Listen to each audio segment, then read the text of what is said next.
Douglas Devananda அவர்கள் ஈழமக்கள் ஜனநாயக கட்சி EPDP செயலாளர் நாயகத்துக்கு மறுப்பு.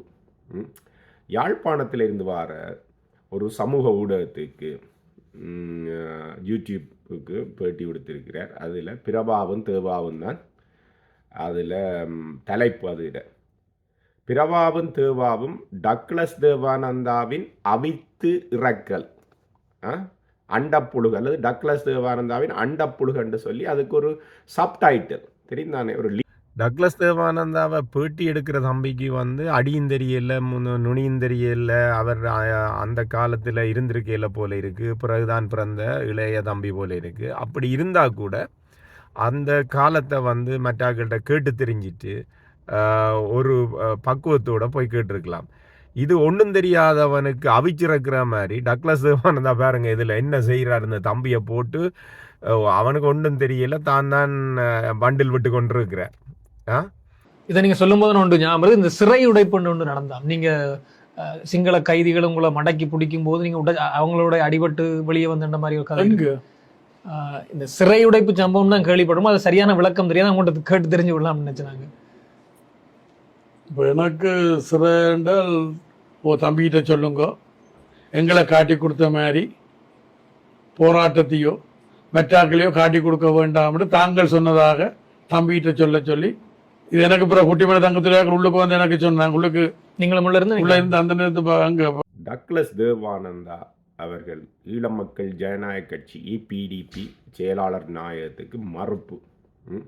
யாழ்ப்பாணத்திலிருந்து வார ஒரு சமூக ஊடகத்துக்கு யூடியூப்புக்கு பேட்டி கொடுத்திருக்கிறார். அதில் பிரபாவும் தேவாவும் தான் அதில் தலைப்பு. அதில் பிரபாவும் தேவாவும் டக்ளஸ் தேவானந்தாவின் அவித்து இறக்கல் அண்டப்புழுகு அல்லது டக்ளஸ் தேவானந்தாவின் அண்டப்புழுகு என்று சொல்லி அதுக்கு ஒரு சப்டைட்டில் தெரிந்தானே. ஒரு லீட் டைட்டில் சப்டைட்டில் போட்டிங்கன்னா அது நல்ல தரமாக இருக்கும், அதுக்கு பேசுகிறதுக்கும் பொருத்தமாக இருக்குது.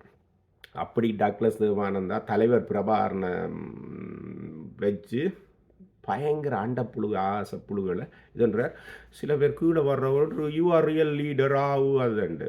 முதல்ல சரி இதை பார்ப்போம். தலைவர் பிரபாகரன் இல்லை, இப்போ அதுக்காக நாம் தான் எல்லாரும் பேசணும்.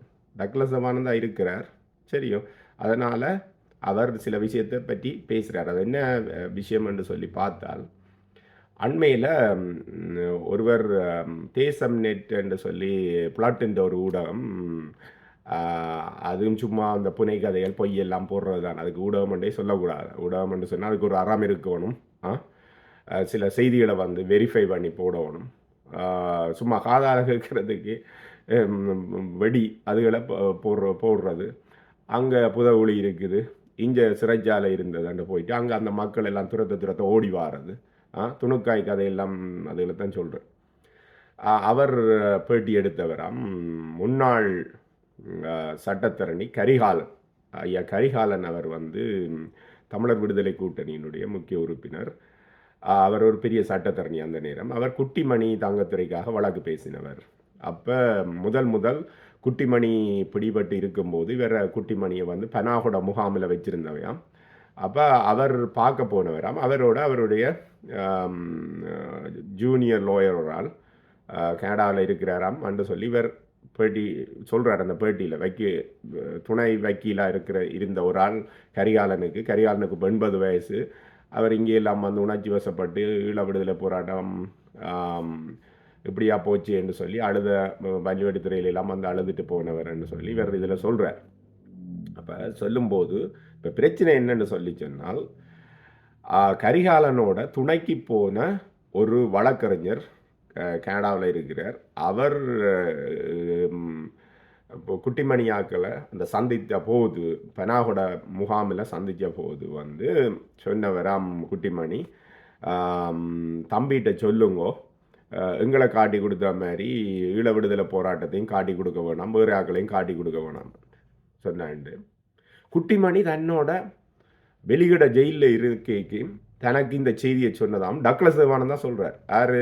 ஈழ மக்கள் ஜனநாயக கட்சியினுடைய தலைவர் டக்ளஸ் தேவானந்தா, செயலாளர் நாயகம் டக்ளஸ் தேவானந்தா சொல்கிறார்.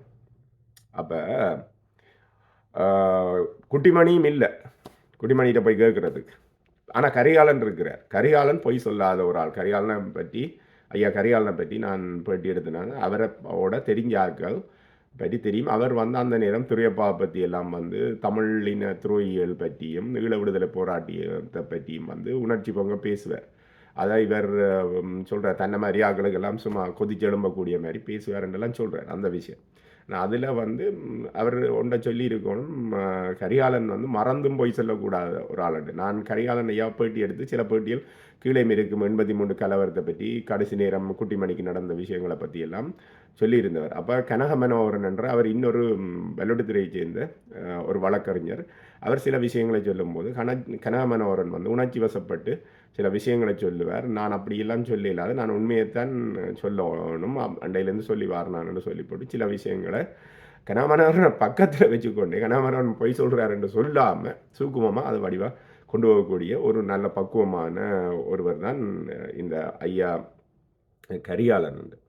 அப்போ கரிகாலனோட நான் முடிஞ்ச இன்னொருக்கா அவர் சொன்னவரா இந்த மாதிரி என்ன சொன்னவராண்டாவும் குட்டிமணி தம்பி காட்டி கொடுத்த மாதிரி தம்பின்னா அப்போ இந்த கரிகாலன் அவரோட போன வழக்கறிஞருக்கு தெரியலையாம் யார் தம்பி என்று. என்ன அடிக்கடி தம்பி என்று கதைக்கிறீங்க? அப்படியே பிரவாரனை தான் தம்பி என்று சொல்கிறது. இதை போய் வெளியில் சொல்லாத, சொன்னால் போட்டு விட்டுருவாங்க, உனக்கு கழுத்தை வேண்டி விட்டுருவாங்களான்னு சொல்லி இவர் சொன்னதாகவும் தேசன் நெட்டுக்கு சொன்னதாகும். தேசன் நெட் வந்து அவையில் நல்லா உண்மை பேசுகிறாக்கள் தானே அவைக்கு சொன்னதாம் என்று சொல்லி இவர் சொல்கிறார். சரிதானே? அதே மாதிரி தனக்குன்னு சொன்னவராம். யார்?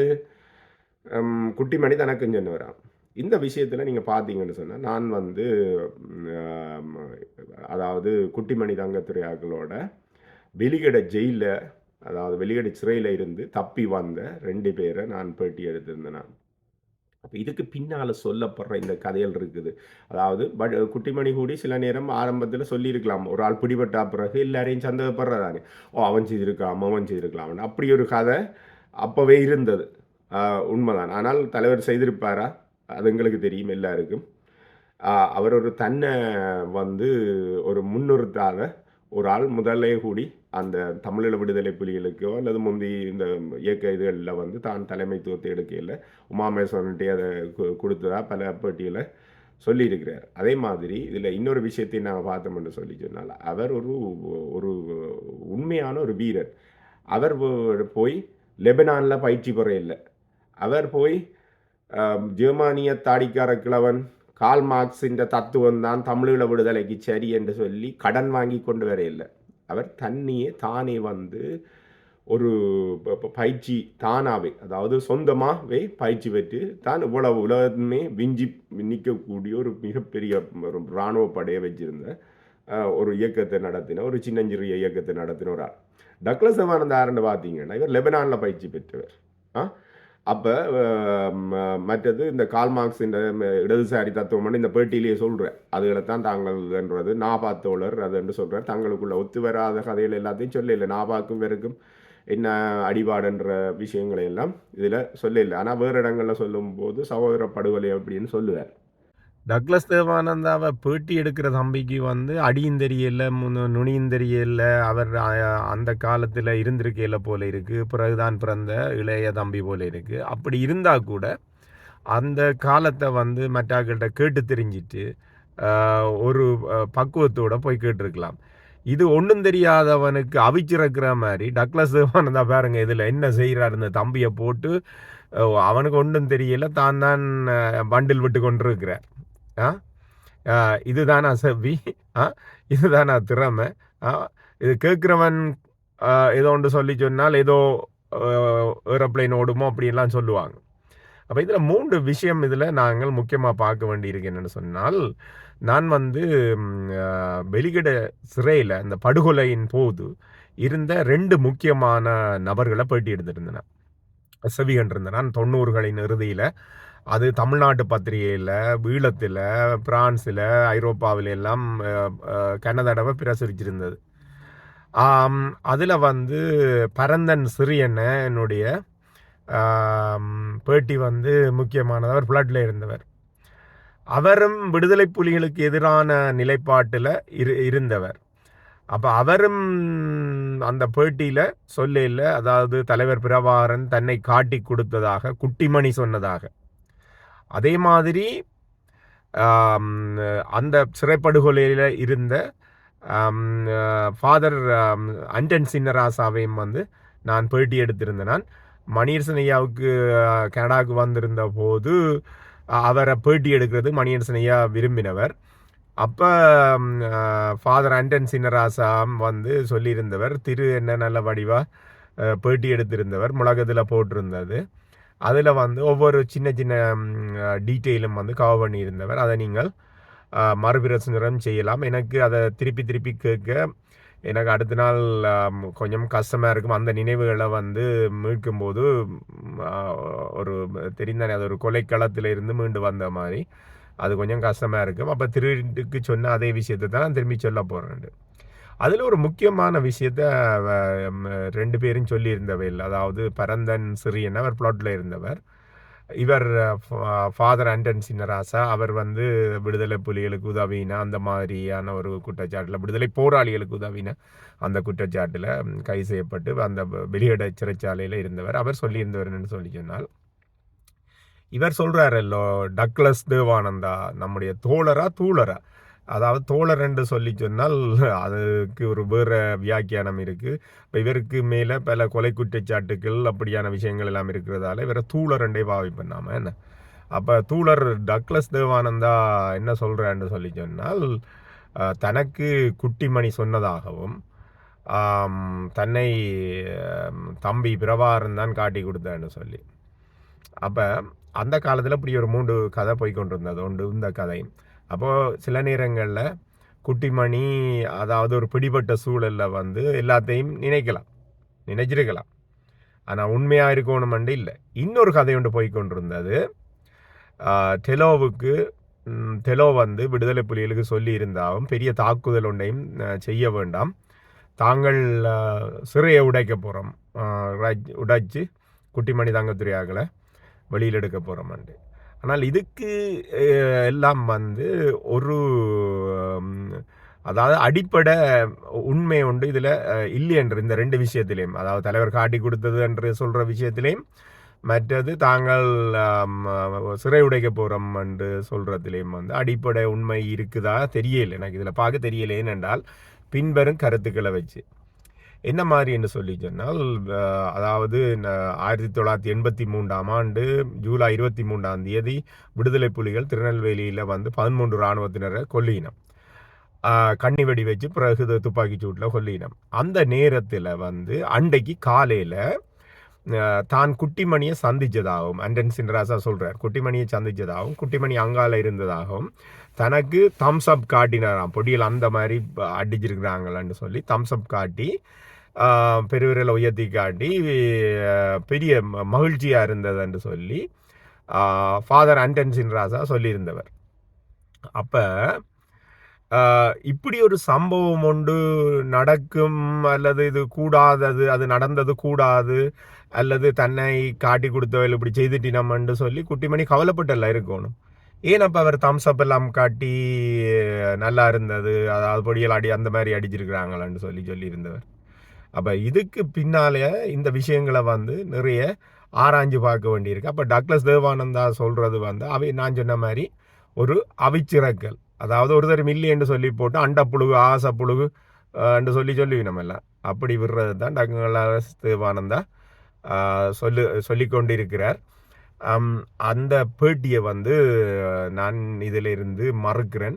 இப்போவும் வந்து டக்ளஸ் தேவானந்தாவுக்கு தெரிய வேணும், இப்போவும் அந்த படுகொலையில் உயிர் தப்பினாக்கள் பலர் இருக்கணும்னு சொல்லி. அதே மாதிரி நானும் டக்ளஸ் தேவானந்தாவை ஒருக்கா பேட்டி எடுக்க விரும்புகிறேன்னு சொல்லி சொன்னால், நான் இந்த 2 பேரையும் பேட்டி எடுத்தேனானല്ലോ. அப்போ எனக்கு அவ சொன்ன அந்த விஷயங்களில் வெளியிட சிறைச்சாலை எப்படி இருக்குமன்றதும் முன்னுக்கு பின்னுக்கு நடந்த விஷயங்கள் எப்படி நடந்ததுன்னு சொல்லியும் அணுவணுவாக நான் இவர்கிட்ட கேட்டு தெரிஞ்ச 2 பேர்கிட்டையும் கேட்டு தெரிஞ்சது, பரந்தன் சிறியன்கிட்டையும் ஃபாதர் அண்டன் சின்னராசாட்டையும் கேட்டு தெரிஞ்ச விஷயங்கள் தெரியும். அப்போ எனக்கு குறுக்கு கேள்வியில் கேட்டு